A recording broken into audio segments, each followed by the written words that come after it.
Today in Crazed Performance Repair, we're going to talk about machining cylinder heads. Now, this was going to be a one-part video, but I decided to make it two parts because of the length of the video. So, we have a cylinder head here. This is not the one that we're going to be machining. This is just for the sake of the intro. The video was done a while ago, but we're going to be talking about, on this particular video, the milling of the surface of the head. So this nice shiny surface right here that's got oil and grease all over it.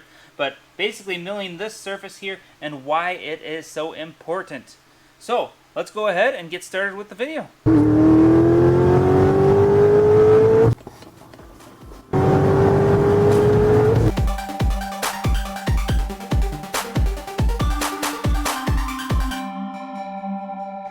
So I have the mill all set up and ready to run on this cylinder head. I have everything zeroed, dialed in. I have a dial indicator right there so I can see how much I'm trimming per how high the table goes.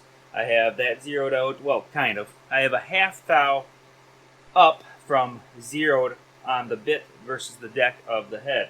So I have done a 4-point check on the head. I make sure I don't over tighten these because it'll banana the head. And then I have these guys here. See, this one's loose because it's not doing anything.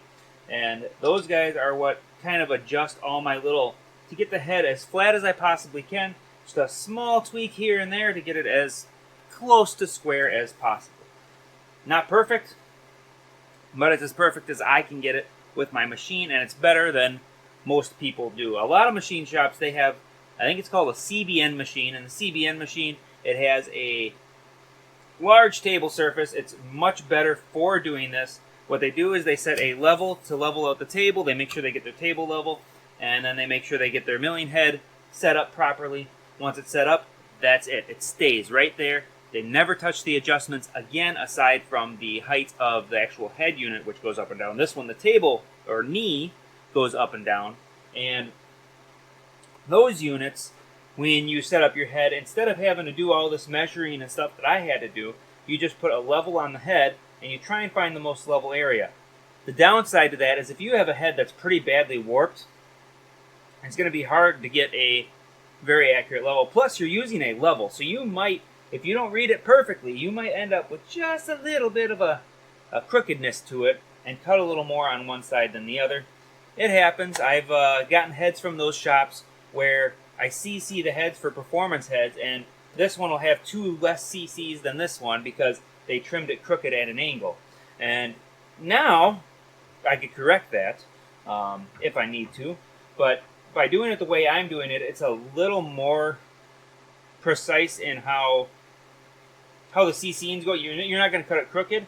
However, it's a little less precise in that I am twisting and manipulating the head, so it might have a slight warp or twist to it. But the biggest issue with head gaskets is not necessarily the warp or twist, because these things are so damn flimsy in all reality. Per, thousandths of an inch, you torque this head down with these bolts and it'll make up for 1/1000th warp from corner to corner. It's not going to affect anything. What it can't make up for, though, is if these bolt spots are high in comparison to the rest of the head, like specifically the sealing ring around the head. And in a lot of cases, that is the situation. Now, I cut one of these heads already, and I actually recorded it already, but I accidentally set everything up and I cut 1 thou more than I wanted to, so I wasn't able to display any warpage. Plus, that head was actually really straight. I'm hoping this one's fairly crooked, and I can show you what happens to these heads, even when you think they're in great shape. If I were to take a straight edge to this thing, it would pass with flying colors, no problem. So we're going to go ahead and mill a little less off of this one. This time I set it up a little differently, and I got a little better position where I think I'm just barely going to kiss it. Last time I did not bring the thing over and check to see if I'm just kissing it or not, and this time I am just kissing it, at least over on this end of the head. We'll see what happens as I come across and see how well my setup was. See how close I got it. So let's get the machine started. It's probably already running for you guys, and I'm just talking in the corner. But let's get the machine started and get this thing milled up nice and flat. First pass is a rather fast pass because we just want to get a baseline and see how crooked the head is for you guys. So I'm just going to kind of skim over it. It'll be a little bit choppy. But like I said, all we're doing is trying to see where the high spots are.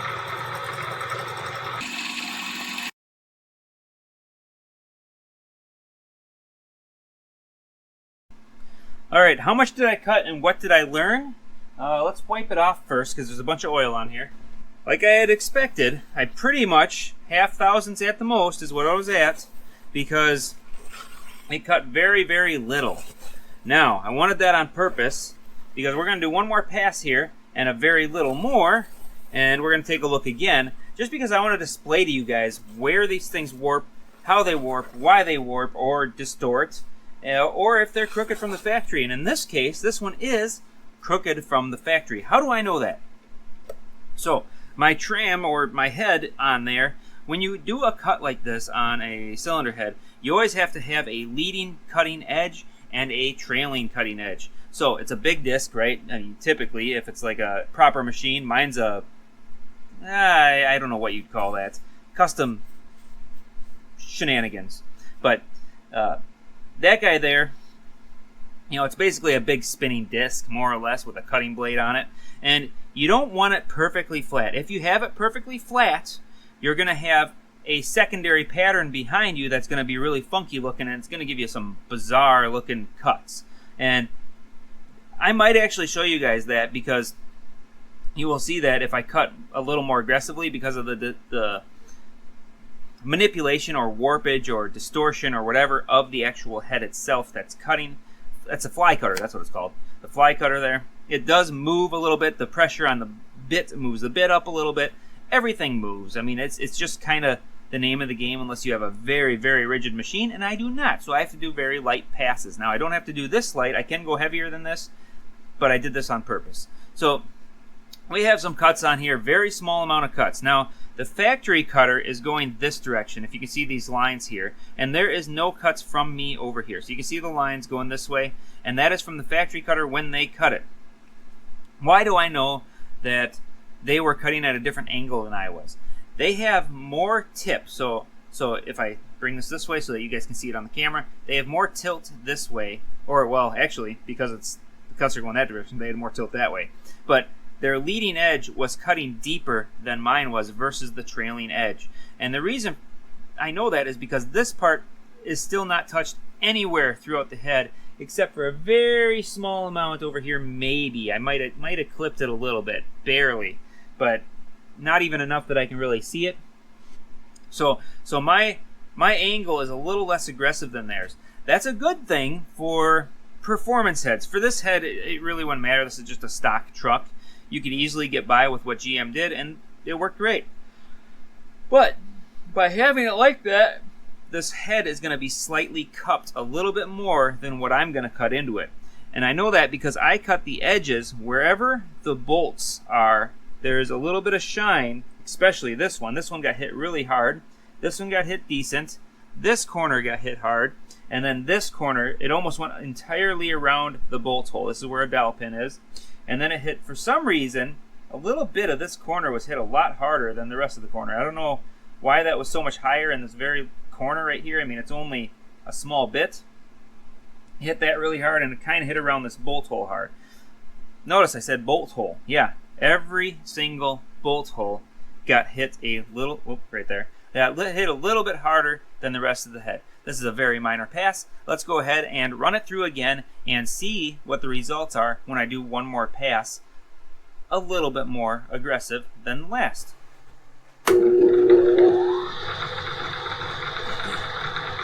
Now normally a guy would not want to waste this much time with really light cuts. You do that maybe just to make sure you're even, and then you go ahead and hit it a lot harder because you want to just get rid of all of that.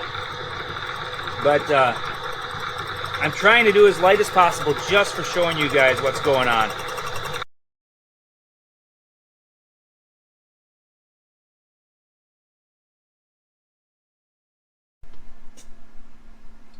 Alright, now we got a much more detailed story as to what's going on, both my cutter and the cylinder head.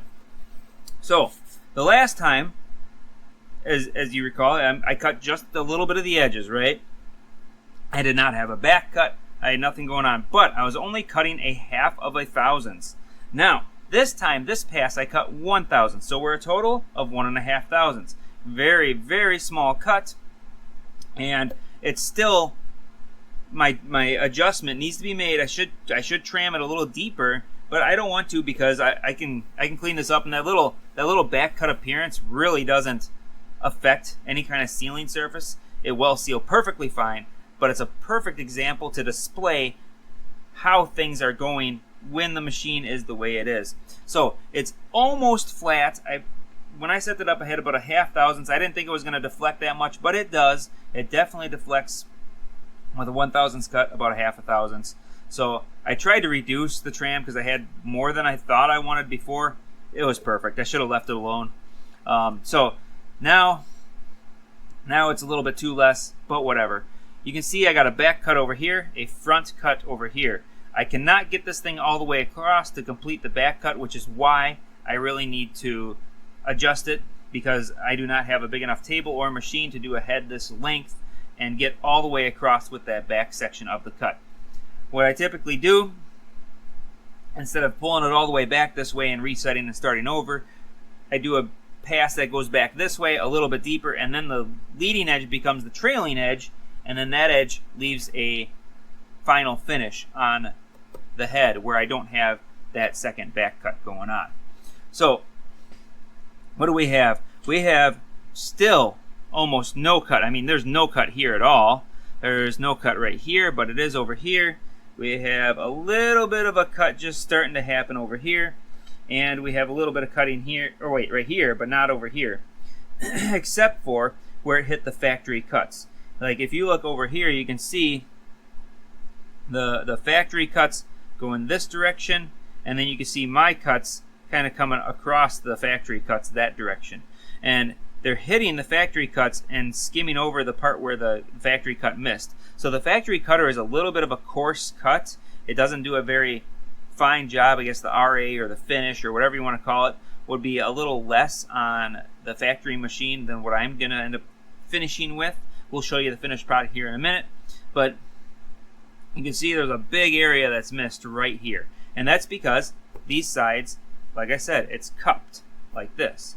Now, if you notice a little bit more, or you look a little closer, it's very heavily cut around every single bolt hole, well, except for that one. That's strange.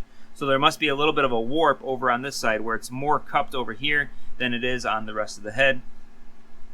This one's cut plenty fine, so it's just that side has a little bit of a funky spot. And then we have some extremely heavy cuts around some of the bolts. This one got cut really heavy. This one got cut really heavy. These ones didn't get cut too bad, but you can see right here, there's a little bit of a pocket. This spot didn't get cut much.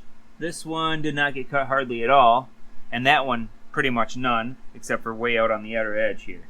So it's definitely got some warpage going on, but you can see the clear evidence that the bolts, the metal smushes by the bolt area. And that's really the reason you need your head trimmed to do, after you do a head gasket job. You should do the head, get the valve seats ground. You can see these ones are nice and clean now. Get the valve seats ground, get the valve job done, get the heads trimmed. Anytime you pull the head off, if it's been on there for a reasonable amount of time. If you just had it apart, you're probably good. I mean, there's no warpage is going to happen in a short period of time. But if it's got 20, 30, 40, 50,000 miles on it, you better have the head machined and gone through. Valve jobs can go a little bit longer, especially if it's done right. Something to keep in mind, I'm going to go ahead and do the finish pass on this thing, and then show you guys what the final result looks like.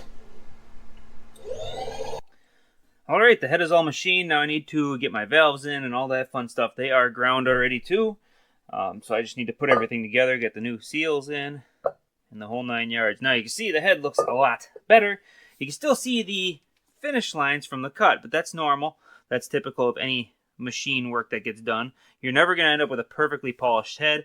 In fact, rumor has it a perfectly polished head does not seal very well because the gasket cannot be held down properly by it. Having a little bit of a roughness through it, a little bit of roughness throughout it is supposed to help with keeping the gasket sealer in place, if you will.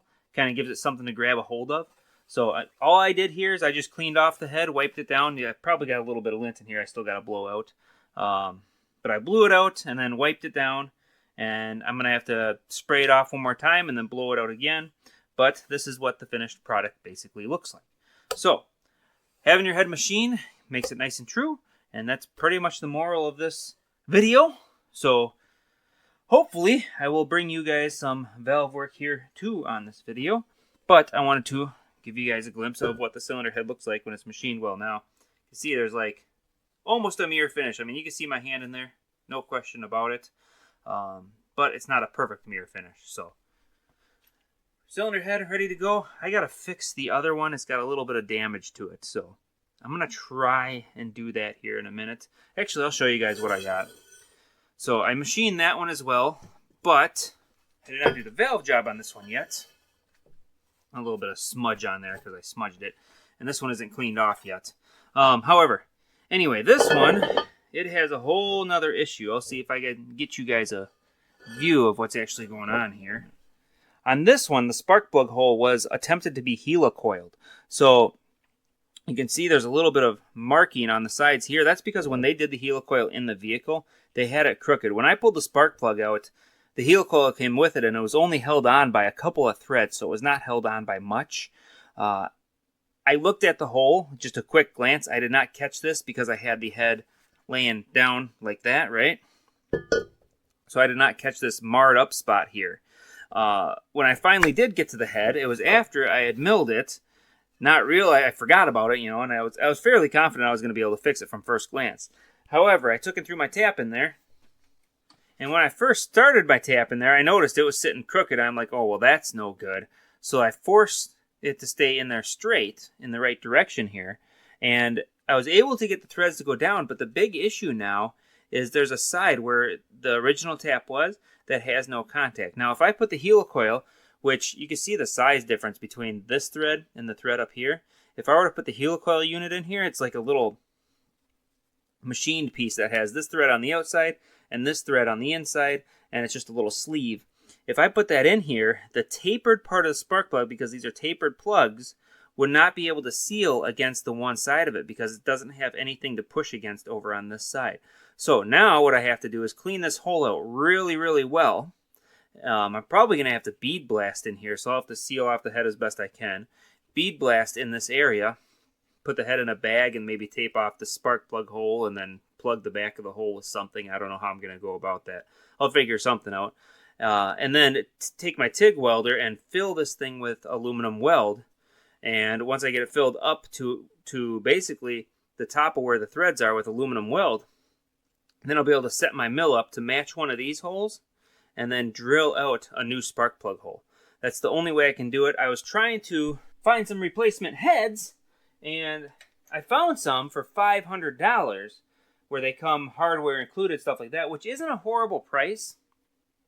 This dude's on a budget, kind of, and I originally thought I found one for $300 that was just a bare casting, which is all I really need, because the valves in this thing are good, the springs are good, everything's good. So why not just grab a bare casting and throw it together, you know, do the valve job part, where grind the valves, basically, is all it is, and then throw it back together and, you know, have a good day. But I noticed then later, after I called the guy, it says call for availability. I'm like, ugh.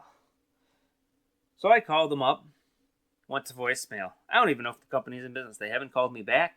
I know nothing. So I'm going to start continuing with fixing this thing. Worst case scenario, I can get a head from them and I end up with a spare head. So, a little more repair than I originally intended. And I'm going to go ahead, actually, while it's up here, I'm going to pull the seals out just because. Give you guys a little tidbit. Grab a channel lock like this to pull these seals out. If you grab the very top of the seal, you can just pinch it lightly, give it a little bit of a twist, it'll break them free, and it'll pull right off. It's a real easy way to pull these seals off. You can see how little of it I grabbed there. If you grab way down here, you're actually going to pinch it against the stem guide here. So hopefully you liked that video. If you have any questions, comments, concerns, whatever, go ahead and throw it in the comments down below. There's always information as well in my description of my videos. So next video is going to be specifically about doing the valve job, grinding the valves, grinding the seat, why that's important, what relevance it has. So I decided to quit the video here because it was just too long. It was going to be too long of a video for the sake of machine work. So I'm splitting it up in two parts, and the next part of the video can be found here or up in the corner, a little icon, of course. So go ahead and click either one of those situations there to get to the next video when it's available. If you're watching this the week of the release, it's going to be available next week. Thanks for watching, and I hope to see you on the next video.